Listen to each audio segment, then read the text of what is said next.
Ser podcast. Bienvenidos a Sucedió una noche, un programa dedicado al mejor cine de todos los tiempos. I wanna hide from the sun, I wanna live in the dark, I wanna go to the movies.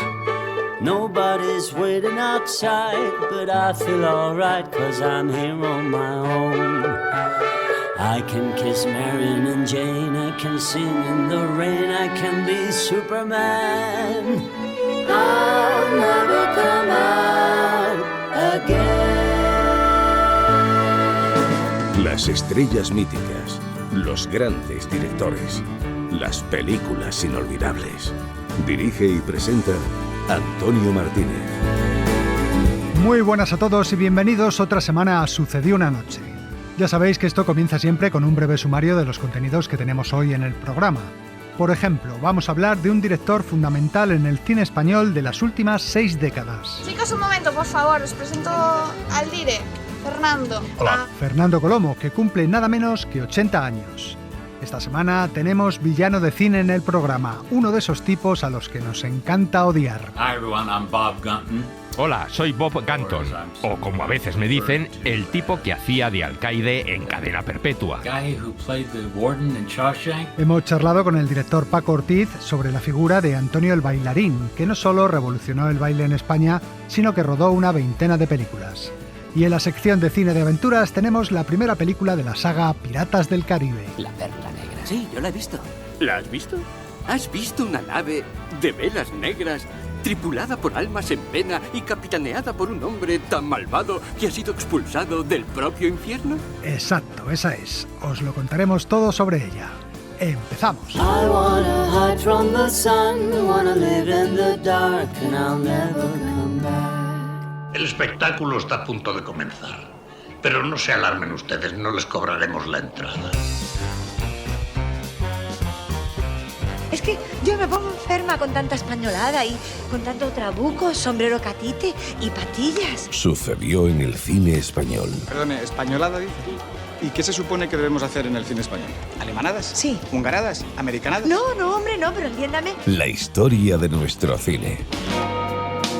Este lunes, día 2 de febrero, Fernando Colomo cumple 80 años. Una cifra redonda que nos ha animado a dedicar el reportaje biográfico de esta semana a este director, sin el cual es imposible entender la comedia española de las últimas 6 décadas.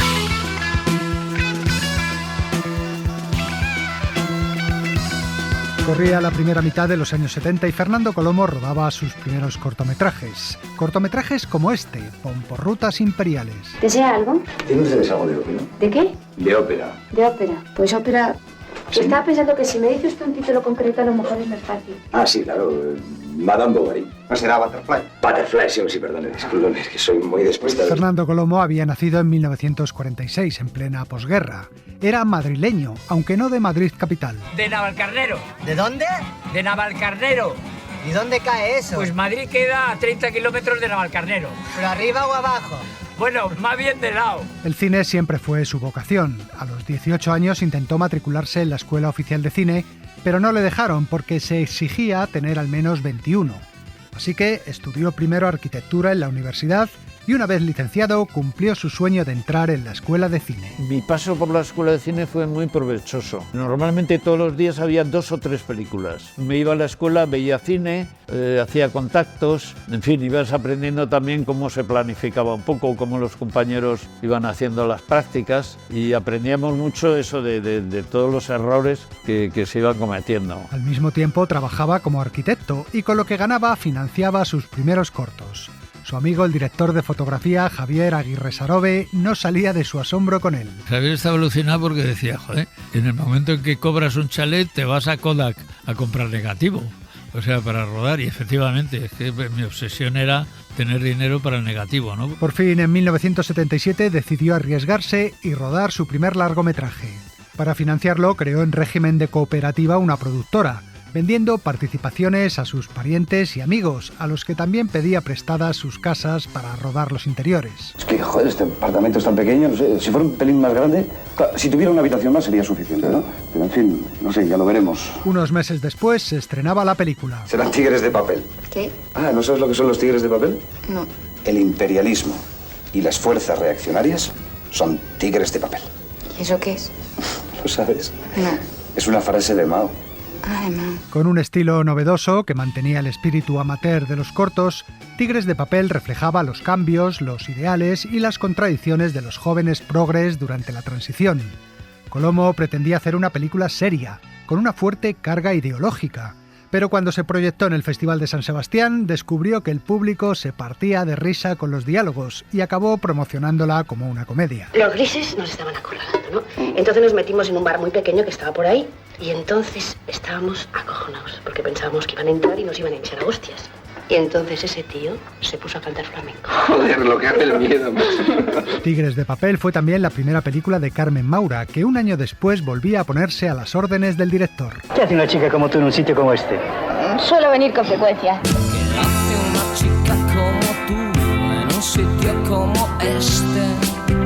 Tigres de Papel primero y ¿Qué hace una chica como tú en un sitio como este después? Marcaron el nacimiento de un pequeño subgénero dentro del cine español, la comedia madrileña, de la que Colomo, muy a su pesar, se convirtió en su principal representante. O sea, yo intenté hacer algo totalmente distinto y desde luego creo que lo conseguí, porque no quería que me encasillara en un tipo de cine y a pesar de eso creo que me encasillaron, con lo cual es imposible huir del encasillamiento. Al director nunca le ha gustado esa etiqueta. Lo de comedia vale porque es su género habitual, pero si muchas de sus películas transcurren en Madrid es solo porque rodar aquí le resulta más barato, no porque tengan una esencia local. También ha rodado en otras ciudades españolas e incluso fuera de España. Los Carrillos es de las familias más importantes de La Habana. Aquí cantó Caruso. Mira, una foto dedicada. ¿Es este? Sí. La casa estaba llena de obras de arte. Lo que pasa es que luego tuvieron que ir vendiendo. Aquí se pasó una mala racha. El Cuarteto de La Habana, por ejemplo, la rodó en Cuba, La Línea del Cielo en Nueva York, El Efecto Mariposa en Londres y Miss Caribe en México. Atravieso medio mundo. Me arriesgo a coger la malaria o a que me pique una serpiente o cualquier bicho venenoso.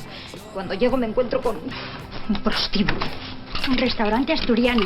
Aquí servimos auténtica fabada. ¿Qué es eso? Huevos de tortuga. Como no quieres fabada, que es el plato de la casa... Como decimos, la inmensa mayoría de sus películas son comedias, aunque hay alguna excepción, como El Caballero del Dragón, que rodó en los años 80. Una gran superproducción de fantasía con reparto internacional que mezclaba Edad Media y extraterrestres, y que fue un fracaso económico, además de provocar 1000 dolores de cabeza a Fernando. Bueno, con esta película pasó que realmente yo creo que después de esto tenía que haber ido al psiquiatra o algo así, porque a quién se le ocurre hacer una película como esa.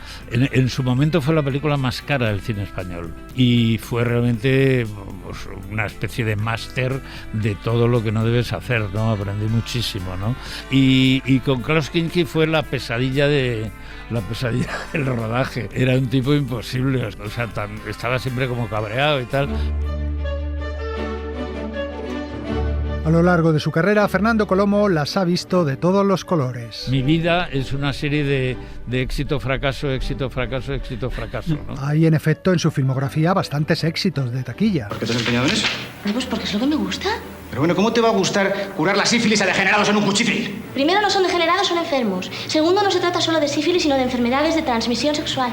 Tercero, no es un cuchitril, sino toda un área de salud y servicios sociales. Éxitos como este, La vida alegre, o como Bajarse al moro. ¿Se puede saber quién es esta? ¿De qué la conoce? ¿Se va a quedar a vivir aquí? ¿Pero tú qué te has creído? ¿Que esto es un refugio de un pastor o qué? Pero no ves que no sabe nada de nada. Pues que un cursillo, no te jode. Si solo es por unos días, hasta que se baje el moro conmigo.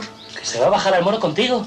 Tú estás mal de la caja, tía. O más recientemente La tribu, que fue vista por más de 1 millón de espectadores en 2018. La historia de un grupo de limpiadoras que formaba un grupo de baile. A ver, nosotras somos las mamis, amigas de tu madre. Vamos juntas a clases de baile. ¿Te gusta la música a ti? Pues vas a flipar. Son personajes que me interesan, personajes que me fascinan y que son personajes que en general en la sociedad no están muy valorados porque son mujeres de una edad, o sea, ya no son sexys ni súper guapas ni lo que sea, sino que son de distintas profesiones tampoco muy valoradas, pero sí que me atraía el mostrar esas vidas de alguna forma, ¿no? En sus películas, Colomo mira la realidad desde su inagotable perplejidad. Realidad que luego retrata con grandes gotas de sarcasmo e ironía, extrayendo a veces el humor de las situaciones más cotidianas.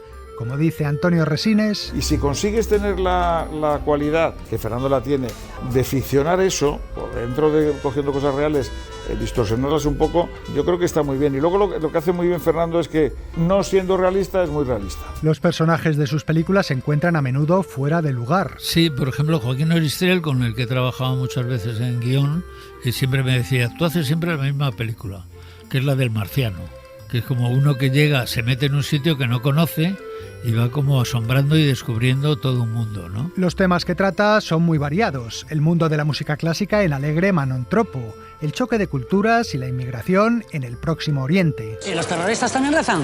¿Ellos no son verdaderos musulmanes? Ah, vale, no sé, yo lo decía por decir, ¿eh? Si mata hombre, mata a todos. Humanidad entera. Dite Corán, ¿eh? Vale, yo te entiendo ya. A veces, como hace con sus personajes, le gusta meterse en terrenos y temas que desconoce, como hizo en Rivales, una película ambientada en el mundo del fútbol. Esta es una película de fútbol para los que no les gusta el fútbol. Yo soy al que más le gusta el fútbol de todos y en teoría entre mis amigos soy al que no le gusta el fútbol, o sea, imagínate. ¿Tú sabes quién fundó el Real Madrid? Los hermanos Padrón. Los hermanos Padrón eran catalanes. Oye, no te metas con el Real Madrid. ¿Pero yo qué me voy a meter? ¿Ves ese chaval? Es mi hijo. Estaba en la tripa de su madre y ya le hice socio. ¿Sabes a dónde vamos? Vamos a Sevilla a jugar contra un equipo catalán. Y les vamos a machacar, ¿verdad, Willy? También encontramos en su cine un agradable toque romántico, como ocurría, por ejemplo, en Al sur de Granada, película que contaba la juventud del hispanista Gerald Brennan en Las Alpujarras. Yo sé que te gusta a ti te gusta la Juliana, pero es que es un poco mocica. Mocica, sí, que es virgen, debe tener 15, 16 años. Intento acercarme, pero me evita. Bueno, pues todo lo tienes fácil. ¿Qué? Contrátala como criada, así la tendrás cerca y no te podrá huir. Y a veces también la comedia se mezcla con el drama. Tal es el caso de Los años bárbaros, basada en un caso real. La fuga del Valle de los Caídos de 2 presos durante los primeros años del franquismo. Sois los estudiantes, ¿verdad? ¡Ese! ¡Arriba! ¿Veis esos cerros? Pues desde aquel cerro a este otro, esta es vuestra prisión. Si alguno de vosotros viene con ideas propias, que sepa que aquí tengo una pistola. ¡Estamos! Que hay épocas de tu vida que a lo mejor pues te sientes mejor haciendo una comedia, solo comedia, ¿no? Y hay momentos, pues como de pronto pues en Los años bárbaros y tal, como que te apetece mirar un poco hacia el pasado, ¿no? Intentar comprenderlo, intentar verlo también como desde el presente, meterte como en la piel de esos personajes.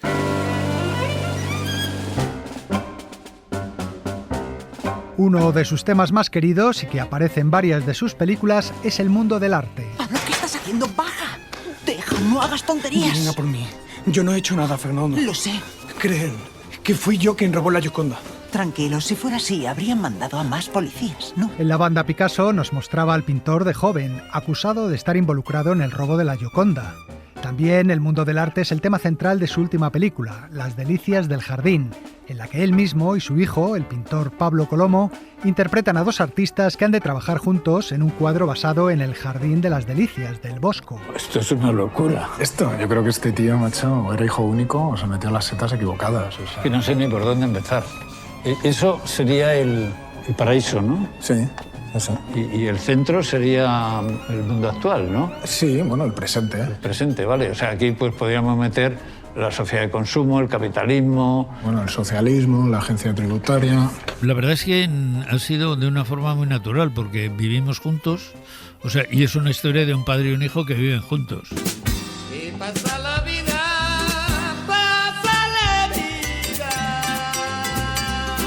Las delicias del jardín nos lleva a hablar de otra faceta de Colomo, la de actor.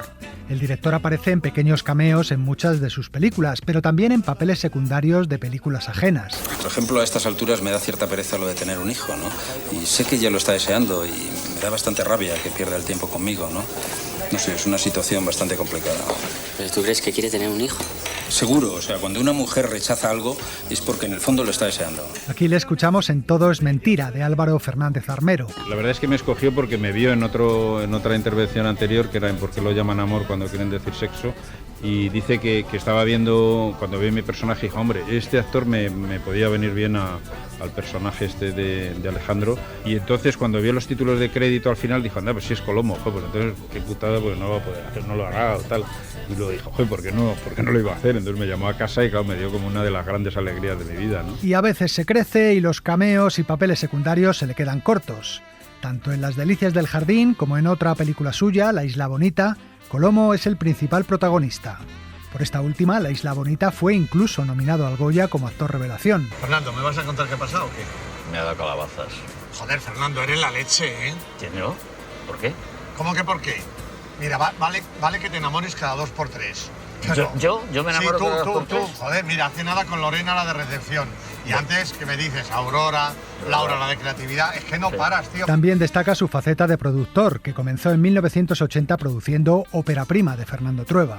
Desde entonces ha producido una veintena de películas y ha dado la alternativa en su día a directores como Mariano Barroso, Daniel Calparsoro o Itziar Bollaín. Y sí, me hace gracia sobre todo porque yo he producido mucho, ¿no? Entonces a veces me entran tentaciones y dije, joder, no debía haber producido tanto, que luego me han estado quitando Goyas. A punto de cumplir 80 años, Fernando Colomo no tiene ninguna intención de parar y no deja de experimentar y divertirse con el cine, igual que hacía cuando rodaba aquellos primeros cortos. Una de las particularidades más gordas del Jardín de las Delicias es que la hemos rodado con móviles. Y es que ya lo dice Carmen Maura. Y Fernando, yo le tengo mucho cariño todavía hoy porque es el único director que no ha cambiado.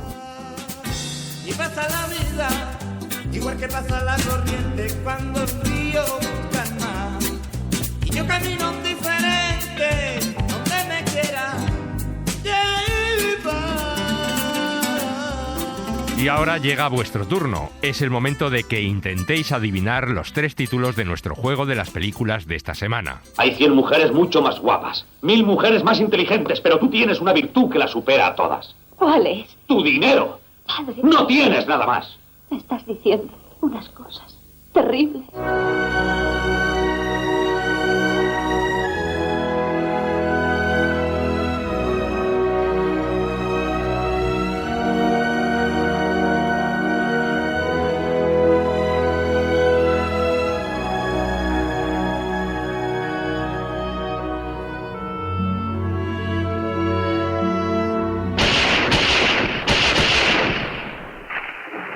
Malditos cuervos. Son incapaces de huir. Ni los tiros les asustan. No me gusta eso que has hecho, Jun. Mantienen el campo limpio. Además, hay una ley que prohíbe matar a los cuervos. Las leyes han sido hechas para que cada cual las interprete a su modo. Y eso es lo que intento hacer. Una vez me inclino hacia un lado y otra vez me inclino hacia otro. No permito que se viole la ley en mis tierras, Jun. Está bien, viejo, como quieras.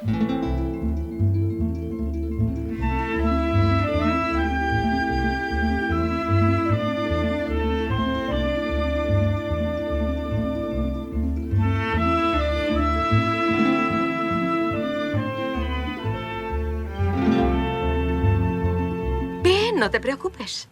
La iluminación será muy sutil. Y la zona en cuestión apenas será visible. Aunque habrá un barbero. Eres una mujer terriblemente exasperante. Siempre lo has sido. ¿Debo entender con eso que nos das permiso? Siempre que nadie se mueva, sí.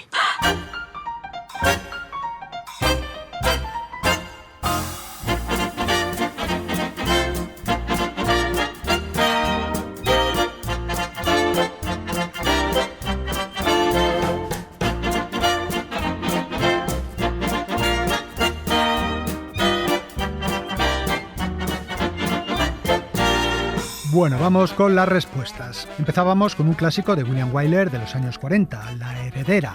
Olivia de Havilland era humillada por su padre en un papel que le valió el Oscar a la actriz. También consiguió el Oscar el autor de la banda sonora de La heredera, el célebre compositor estadounidense Aaron Copland, en una de sus escasas incursiones en la música de cine, pero que, como decimos, le hizo ganar la estatuilla en 1949. En el siguiente diálogo también había un papel ganador del Oscar, en este caso como actor de reparto. Era Melvyn Douglas en la piel de un ganadero honesto que no hacía carrera de su hijo Paul Newman en Hood, el más salvaje entre mil, película dirigida por Martin Reed en 1964 con banda sonora de Elmer Bernstein. Y terminábamos con una película ya de este siglo. Judi Dench, en la piel de una empresaria teatral, intentaba convencer al censor de que permitiera su espectáculo de varietés en el que aparecían chicas desnudas mostradas como si fueran cuadros inertes. La película era Mrs. Henderson presenta, dirigida por Stephen Frears en 2005, y su música era obra de George Fenton.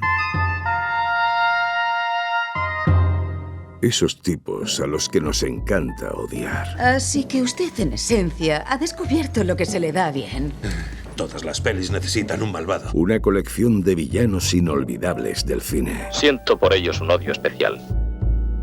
El villano de esta semana proviene de una película de la que ya hablamos en el programa hace algún tiempo, Cadena Perpetua, dirigida por Frank Darabont en 1994, basada en un relato de Stephen King y protagonizada por Tim Robbins y Morgan Freeman en los papeles principales.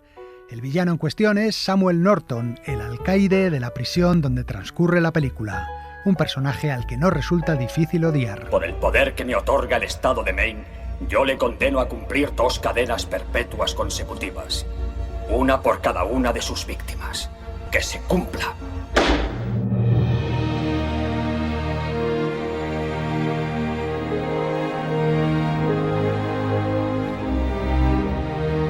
Cadena Perpetua es una de las películas mejor consideradas por el público. Como ya contamos en aquel programa anterior, fue incluso votada por los aficionados al cine como la mejor película de la historia, según una encuesta organizada por la Internet Movie Database, la mayor y más importante base de datos cinematográficos del mundo.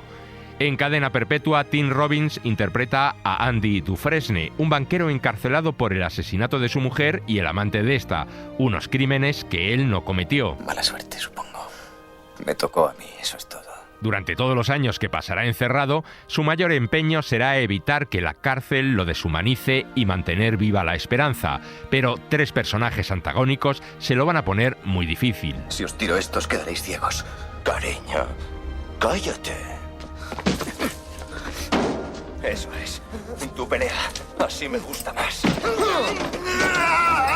El primero es Vox, otro recluso que encabeza un grupo que en los primeros años de estancia del protagonista en la prisión le violará y pegará palizas repetidas veces. A menudo Andy aparecía con el cuerpo lleno de nuevos moratones. Las hermanas no le dejaban en paz. Algunas veces conseguía sacárselos de encima y otras no. Y así es como le iba a Andy. Esa era su rutina. Creo que esos 2 primeros años fueron los peores para él. El segundo personaje que le atormenta es el Capitán Hadley, un guardián mala bestia interpretado por Clancy Brown que tiene aterrorizados a los presos. Comeréis cuando os digamos que comáis, cagaréis cuando os digamos que caguéis y mearéis cuando os digamos que meéis. ¿Lo has entendido, grandísimo hijo de puta? ¡Levántate! Ya en una de las primeras escenas de la película, Hadley deja patente su crueldad, dándole una paliza tremenda a un preso al que acaba matando. ¡Hijo de puta!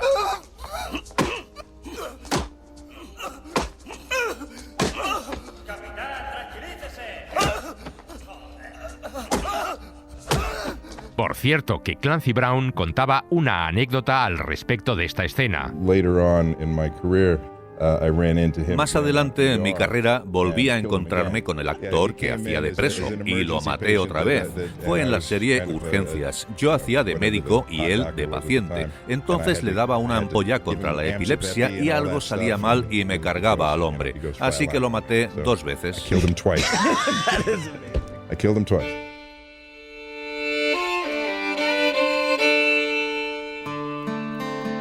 El Capitán Hadley se encarga de hacer el trabajo sucio del que sin duda es el peor de los 3 malvados a los que se enfrenta el personaje de Tim Robbins, el alcaide Samuel Norton. Regla número 1. No blasfemar. Nadie pronunciará el nombre de Dios en vano en mi prisión. De las demás reglas ya tendréis tiempo de enteraros. El alcaide Norton es un villano con mucho poder y por lo tanto el más temible. Es despiadado, manipulador, hipócrita y mentiroso. Y ya se sabe que en la clasificación de la Divina Comedia de Dante, los mentirosos están entre los peores pecadores y reciben terribles castigos en el 8º círculo del infierno. Frank Darabont, el director, le definía de una forma más contemporánea. Stephen King es un hombre de su época y el peor villano de esa generación es Nixon, el gran mentiroso. Por eso el personaje de Bob Gunton es explícitamente nixoniano. El alcaide Norton se presenta como un hombre religioso, pero es en realidad un malvado que se esconde tras su Biblia. Solo creo en dos cosas: la disciplina y la Biblia. Aquí aprenderéis las dos. Confiad en el Señor. Lo demás es asunto mío. No solo permite y alienta el que los presos sean abusados y maltratados, sino que es un hombre corrupto hasta la médula. Obliga a Andy a que, con sus conocimientos del mundo de las finanzas, se encargue de blanquear cada centavo que recibe de sus negocios turbios. Lo más curioso es que, en el exterior, yo era un hombre honrado, honesto del todo. Y en la cárcel me he convertido en un ladrón. Su falta de escrúpulos queda patente cuando un nuevo recluso llega a la prisión y tiene la prueba de que Andy es inocente, ya que compartió celda en otra cárcel con el verdadero asesino. Norton se niega a investigarlo para no perder a su contable y, llegado un momento, ordenará asesinar a este nuevo recluso para asegurarse de que nunca podrá hablar. Tengo que saber si lo que le contesten es la verdad. Sí, señor. Absolutamente. ¿Te atreverías a jurarlo frente a un juez y un jurado? En cuanto me dejen hacerlo. Estaba seguro. Bob Gunton, el actor que interpreta al alcaide Samuel Norton, veía así a su personaje. Yo siempre lo vi como la oscuridad frente a la luz que representa Andy, una oscuridad que intenta ocultar la luz, pero esa luz no se puede apagar. Esto se acabó. Búsquese a otro para sus chanchullos. No se acabó nada. Nada.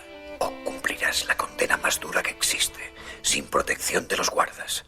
Te mandaré sacar de tu habitación de lujo y te entregaré a los sodomitas. Pensarás que te ha follado un tren. ¿Y tu biblioteca? Fuera. Démosle otro mes para que lo piense. Afortunadamente para los corazones compungidos de los espectadores, al final de la película, Samuel Norton recibía su merecido. Bob Gunton es un actor que nada tiene que ver con su personaje, más bien todo lo contrario. Durante la Guerra de Vietnam fue premiado por su valor con una estrella de bronce y antes de ser actor estuvo a punto de ordenarse sacerdote católico, pasando 2 años en el seminario. Algunas de las personas más influyentes de mi juventud fueron sacerdotes, eran personas maravillosas.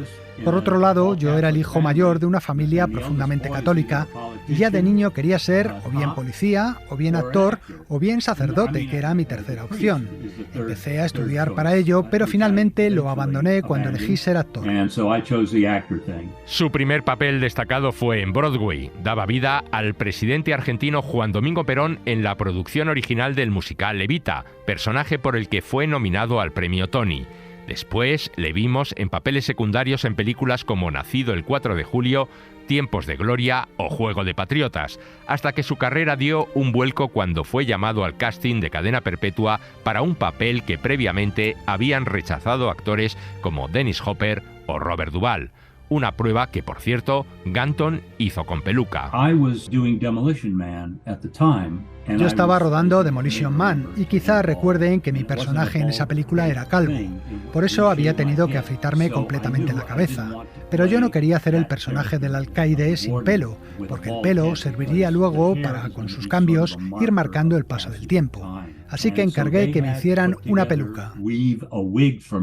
Una peluca, además, con la que rodó las primeras escenas de la película hasta que le creció el pelo, ya que la filmación se hizo de forma cronológica. Para preparar su interpretación, Bob Gunton utilizó un recurso que no es muy habitual entre los actores. Escribió una biografía de su personaje imaginada por él mismo. En esa biografía fui introduciendo eventos que podían haber pasado en la vida de Samuel Norton y que provocarían una reacción emocional posterior en mi personaje. Una traición aquí, una vergüenza allá, una ofensa, el ser llamado estúpido. ¿Cómo es usted tan obtuso? ¿Cómo me has llamado? ¿Obtuso? ¿Lo hace a propósito? Se acabó la reunión. Señor, si algún día saliera de aquí, jamás mencionaría lo que aquí sucede. Yo sería tan procesable como usted por lo del blanqueo de dinero. Al agujero, un mes. Sí, señor. Vamos. ¿Pero qué le pasa? Lleváoslo de aquí. Es mi oportunidad de salir de aquí, ¿no se da cuenta? Venga, ¡Es mi vida, venga. ¿lo entiende? Lleváoslo, lleváoslo. Eso para mi personaje es como una bala, porque nuestra relación se basa en que yo soy el jefe y tú mi subordinado. Yo soy el cerebro de este asunto y tú solo llevas la contabilidad. Por eso su reacción lógica es mandarle a la nevera.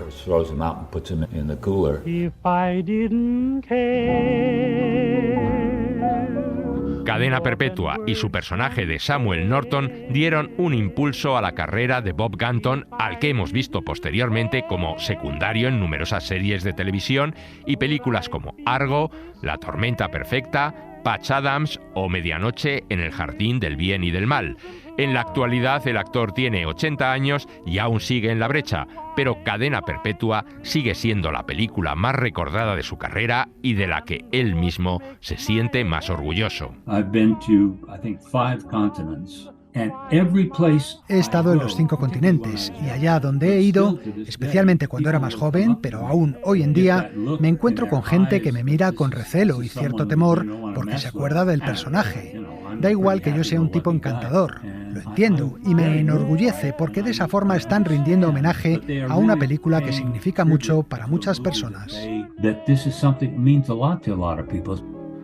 And would I be sure that this is love beyond compare? Would all this be true if I didn't care for you? Sucedió una noche. El cine clásico en la SER. Si ese avión despega y tú no estás a su lado, te arrepentirás. Tal vez no hoy ni mañana, pero sí muy pronto y para el resto de tu vida. El cine de su vida. Es de Casablanca. Toda mi vida he estado esperando decirlo. Hablamos esta semana con Paco Ortiz, director de Antonio, el bailarín de España, un documental que cuenta la trayectoria de este artista que revolucionó la danza española y el baile internacional y que rodó también más de una veintena de películas. Paco Ortiz nos habla de este trabajo y de la importancia que tuvo Antonio, que no hay que confundir con Antonio Gades, en el mundo del baile y en el del cine.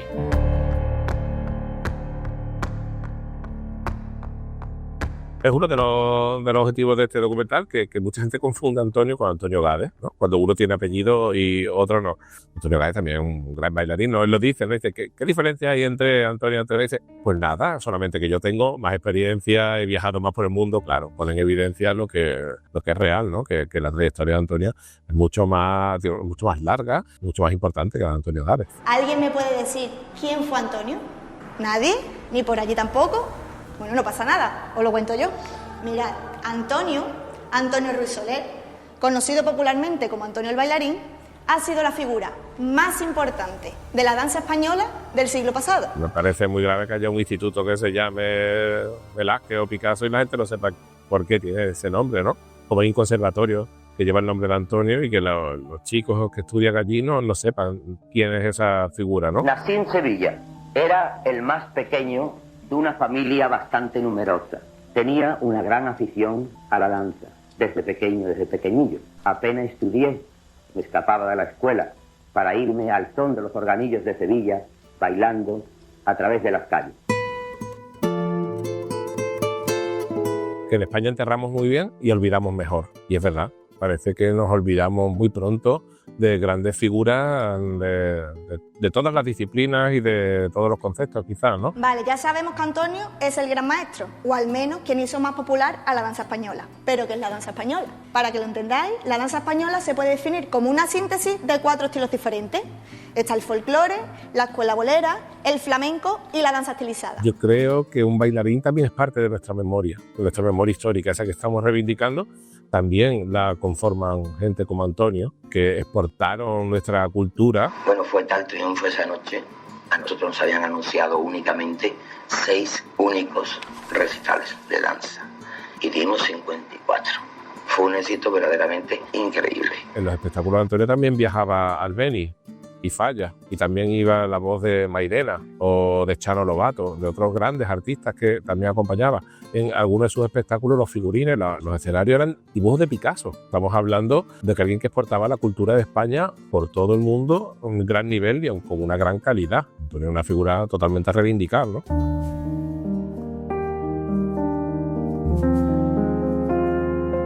Nureyev lo conocemos viajando a la casa de Antonio. No conocemos que Antonio fuera a la casa de Nureyev. La gente venía a conocer a Antonio, ¿no? El famoso ese dibujo de Picasso que tiene él, como una especie de papelito, de servilleta, en su cumpleaños, emocionado después de haberlo visto bailar. Entonces, en un arrebato, Picasso hace ese dibujo que después Antonio, con su ego y su grandilocuencia, lo pone en el fondo de su piscina de Marbella, ¿no? Es bonito tener un Picasso en una piscina, ¿no? Y que te lo haya dedicado, el gran mito de la pintura española, ¿no? Invitado por la Casa Blanca, el bailarín Antonio se ha trasladado a Washington con parte de su ballet para ofrecer ante altas personalidades norteamericanas una muestra de la gracia y el brío de la danza española.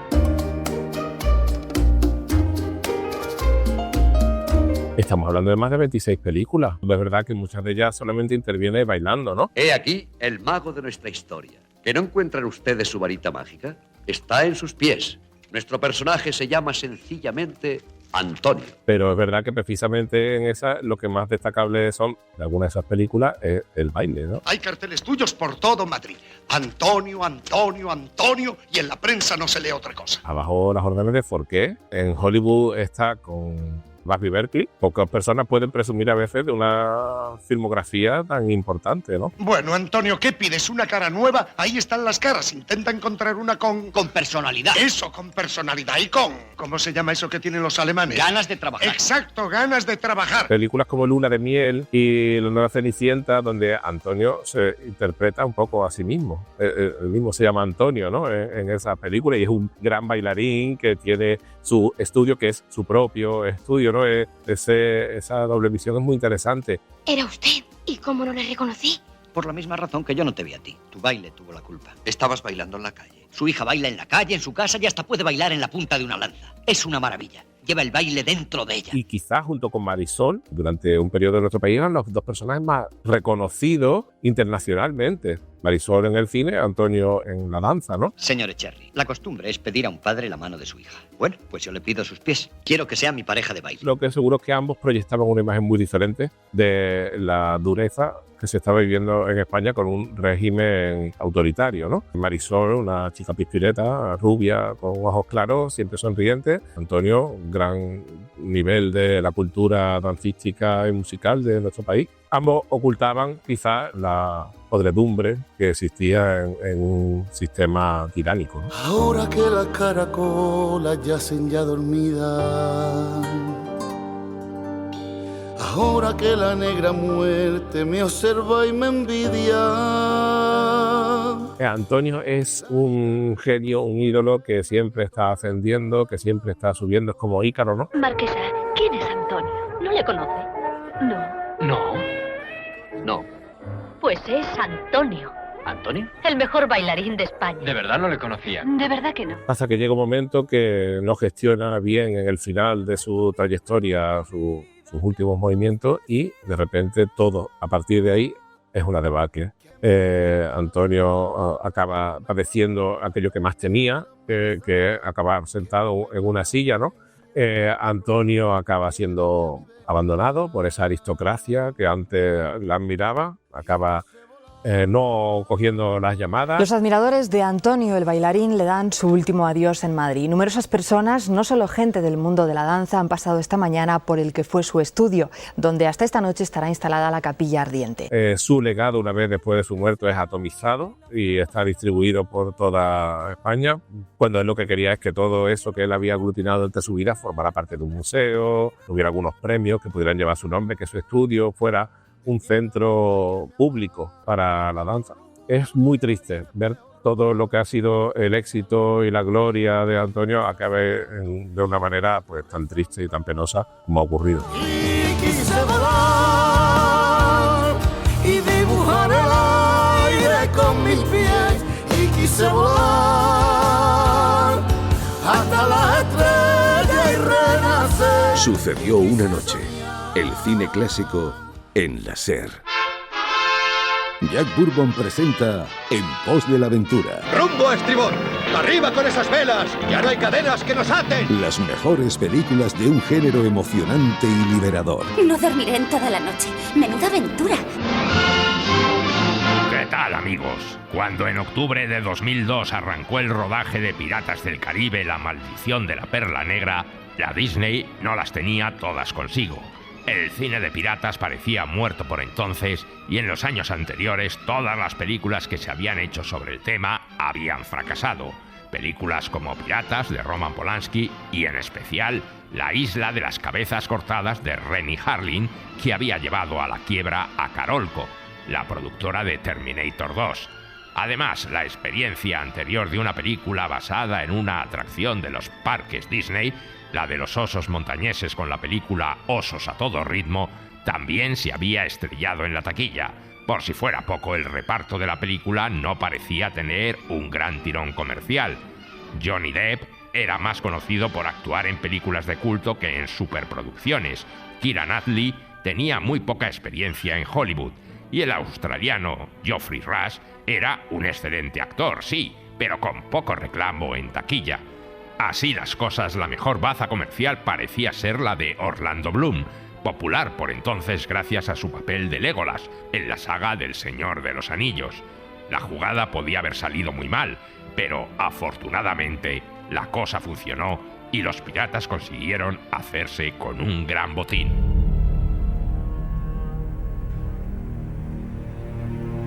Cuenta la leyenda que en las aguas del Caribe hay un barco pirata con una tripulación muy peculiar. La luz de la luna nos muestra tal y como somos en realidad. No pertenecemos al reino de los vivos, así que no podemos morir, pero tampoco estamos muertos. El capitán Barbosa es quien manda ese barco, la Perla Negra. Él y su tripulación están condenados a vivir eternamente y a transformarse por la noche en esqueletos vivientes. Y todo porque en una de sus rapiñas robaron un tesoro de monedas aztecas que perteneció a Hernán Cortés. Los dioses paganos echaron sobre el oro una terrible maldición. Cualquier mortal que sacara una sola pieza del arca de piedra sería castigado para toda la eternidad. Cuando los piratas de la Perla Negra llegan a Port Royal, secuestran a la hija del gobernador. ¡Tenéis que llevarme a tierra! Según el código de la Orden de los Hermanos. Primero, nuestro regreso a tierra no constaba en nuestro acuerdo, así que no debo hacer nada al respecto. Segundo, para aplicar el código de los piratas hay que ser un pirata y no lo sois. Y tercero, el código consiste en unas directrices, no en auténticas reglas. Bienvenida a bordo de la Perla Negra. Pero además los piratas se encuentran en la prisión del fuerte con un viejo amigo. Mira quién tenemos aquí, Twig. El capitán Jack Sparrow. La última vez que le vi, estaba solo, en una isla dejada de la mano de Dios, e iba empequeñeciendo en la lejanía. Su fortuna no parece haber mejorado mucho. Preocúpate de tu propia fortuna, amigo. Jack Sparrow es el antiguo capitán de la Perla Negra. Fue abandonado por su tripulación amotinada en una isla desierta y ahora busca venganza. Bueno, ¿cuál es la naturaleza de tu aventura? Voy tras la Perla Negra. Sé dónde se encuentra y me haré con ella. También anda por ahí un joven herrero enamorado de la hija del gobernador desde que era un niño. Así las cosas, Sparrow y el herrero se alían para perseguir a Barbosa, rescatar a la chica y a la vez recuperar el barco. Si me ayudas a escapar con vida de esta celda, te llevaré hasta la Perla Negra y tu hermosa mujercita. ¿Estamos de acuerdo? Sácame de aquí.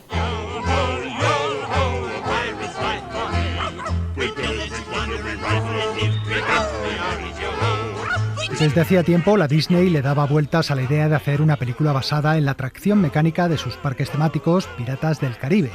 Sin embargo, dudaba si hacer una película para las salas de cine o un lanzamiento directo en vídeo doméstico.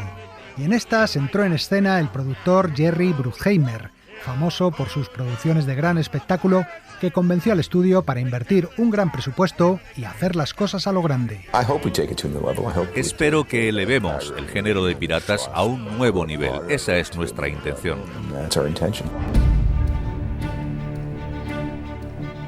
Como director fue elegido Gore Verbinski, que venía de obtener un éxito considerable con el remake hollywoodiense de la película de terror japonesa The Ring, La Señal. a Verbinski le atraía mucho la idea de utilizar tecnología de vanguardia en una historia de realismo pirata a la que se añadían elementos sobrenaturales. A lo largo de la historia, Hollywood ha hecho muchas películas de piratas, pero con el tiempo estas se encarecieron demasiado. Con los avances de la animación digital se puede lograr un regreso a estas películas. Se traslada lo que se hace en animación a la acción real.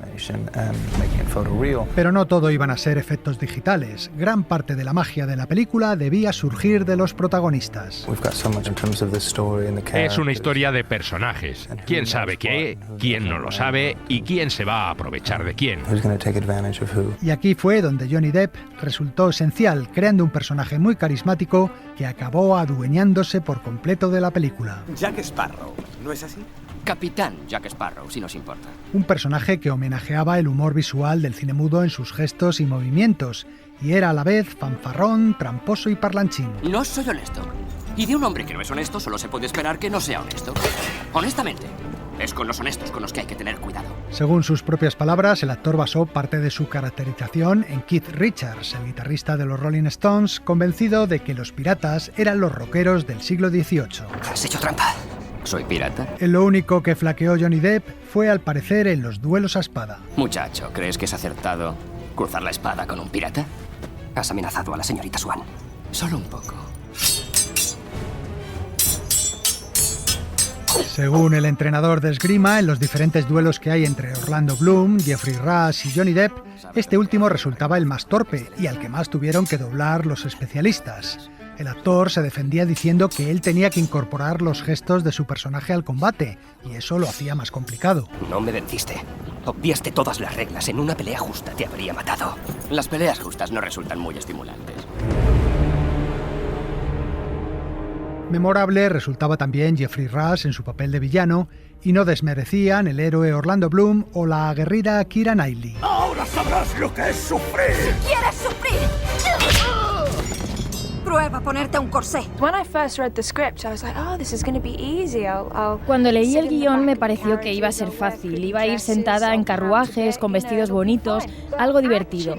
Pero en realidad tuve que hacer muchas escenas peligrosas, algo que para una chica bastante tranquila como yo fue todo un reto. Es cierto, la película está llena de acción. Tensad las brazas mayores, preparad la artillería. ¡Ahora! ¡Fuego!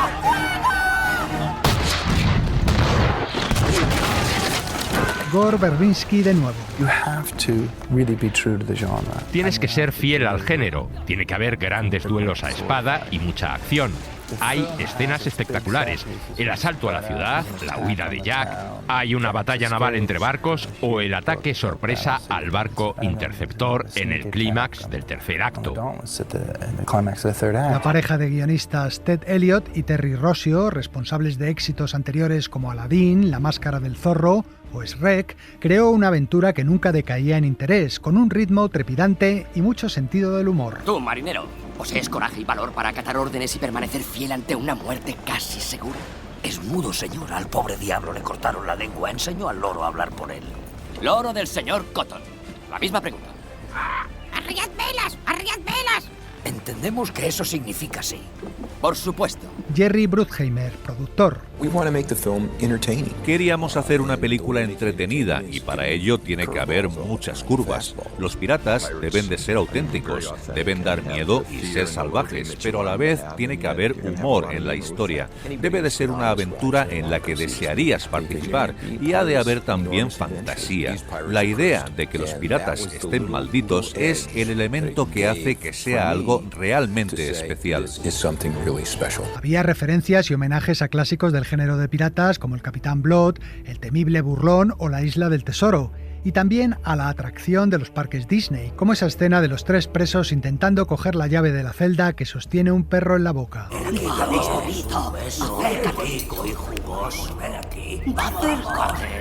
Podéis hacer eso toda la vida, el perro no se moverá. El diseño de producción resultó impecable, con una acertada recreación de ambientes, vestuario y dirección artística. Se construyeron grandes decorados en California, como el fuerte de Port Royal o el Palacio del Gobernador. aunque la joya de la corona era la gigantesca caverna en la que los piratas guardan sus tesoros. ¡Aquí está! El tesoro maldito del mismísimo Cortés. Todas y cada una de las piezas que sustrajimos han sido devueltas, excepto esa. En la película juegan un papel esencial 3 barcos diferentes. Sin duda, el Impávido representa el poder en estas aguas, pero no hay nave que iguale al Interceptor en velocidad. He oído hablar de una. Dicen que es muy rápida, casi inalcanzable. La Perla Negra.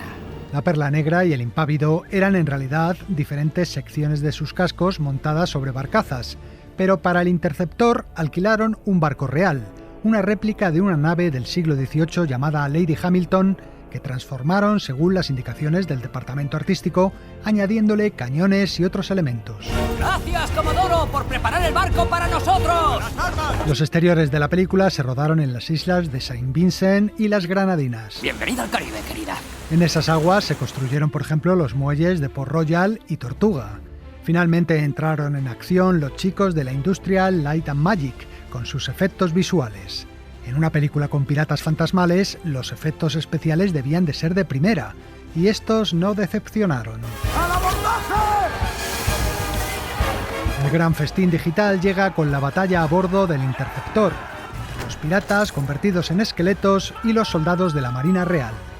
Estas escenas se rodaron 2 veces, una con los actores que hacían de piratas y otra sin ellos, para poder añadir luego los esqueletos de forma digital. Gore Verbinski.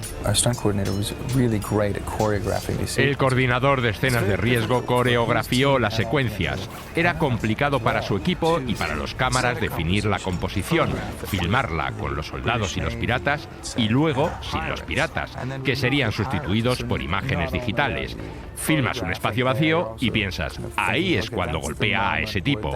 Y entonces mueves la cámara hacia ese esqueleto que en realidad no está ahí. Por otro lado, estas escenas de lucha y los tenebrosos esqueletos hicieron que La Maldición de la Perla Negra fuera la primera película Disney de la historia clasificada para mayores de 13 años. ¡Sois piratas! ¡Al diablo con el código, al diablo con las normas! Solo son unas directrices, nada más. El último toque a la película se lo dio la resultona banda sonora de Klaus Badel.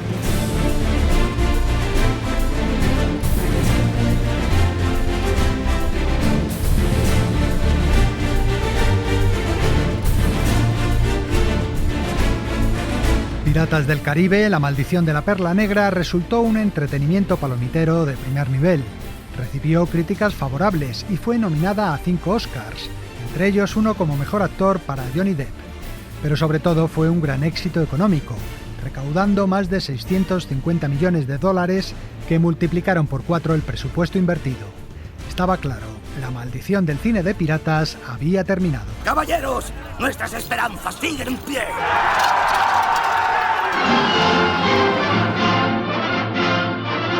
La película originalmente iba a llamarse solo Piratas del Caribe, pero poco antes de su estreno le añadieron el subtítulo de La Maldición de la Perla Negra, convencidos de que el film podía dar pie a toda una saga de películas. Bueno, la verdad es que todo esto me está gustando mucho. Hemos alcanzado un clima ideal, ¿no es cierto? Espiritual, ecuménica y gramaticalmente. Y así fue. La película daría pie a 4 secuelas más que forman en su conjunto una estimable revisión del género de piratas, además de crear un nuevo icono cinematográfico como es el Capitán Sparrow, uno de los personajes más populares y carismáticos del cine en lo que va de siglo. Es evidente que sois el peor pirata del que he oído hablar. ¿Pero habéis oído hablar de mí? En fin, amigos, hasta la semana que viene.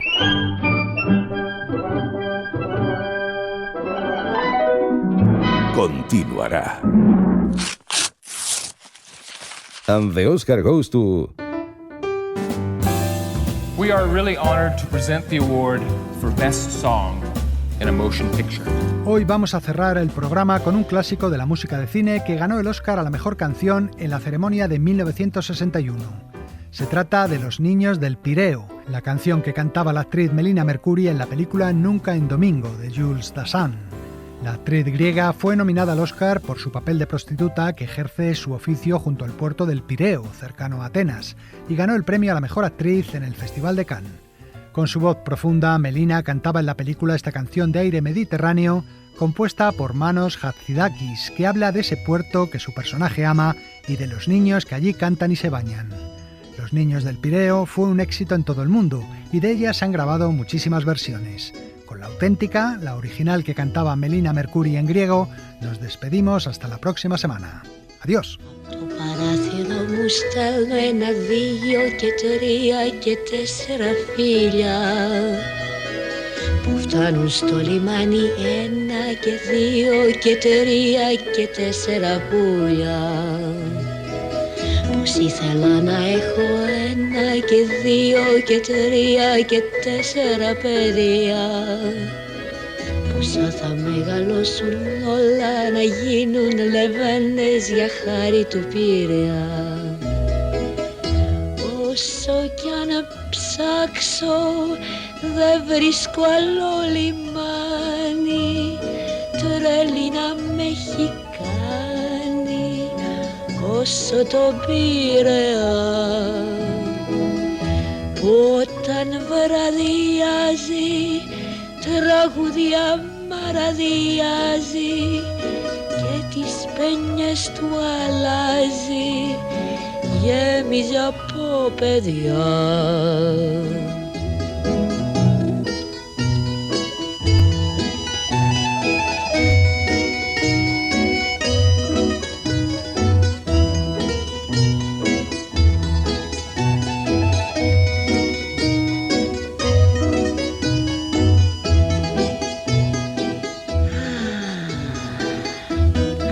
Πόρτα μου σαβώ δεν υπάρχει κανείς που να μην τον αγαπώ και σαν το βράδυ κοιμηθώ ξέρω πως θα τον ονειρευτώ. Πετράδια βάζω στο λαιμό και μια χάντρα φυλαχτώ, γιατί τα βράδια καρτερώ στο λιμάνι σαβώ κάποιον άγνωστο να βρω. Όσο κι αν ψάξω δεν βρίσκω άλλο λιμάνι, τρέλη να με έχει κάνει όσο το Πειραιά.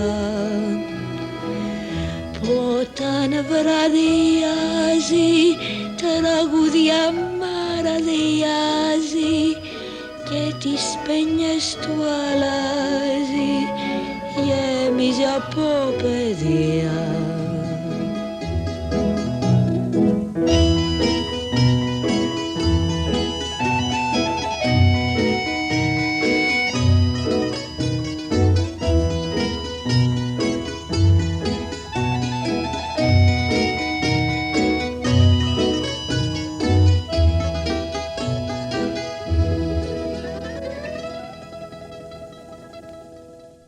Para no perderte ningún episodio, síguenos en la aplicación o la web de la SER, Podium Podcast o tu plataforma de audio favorita.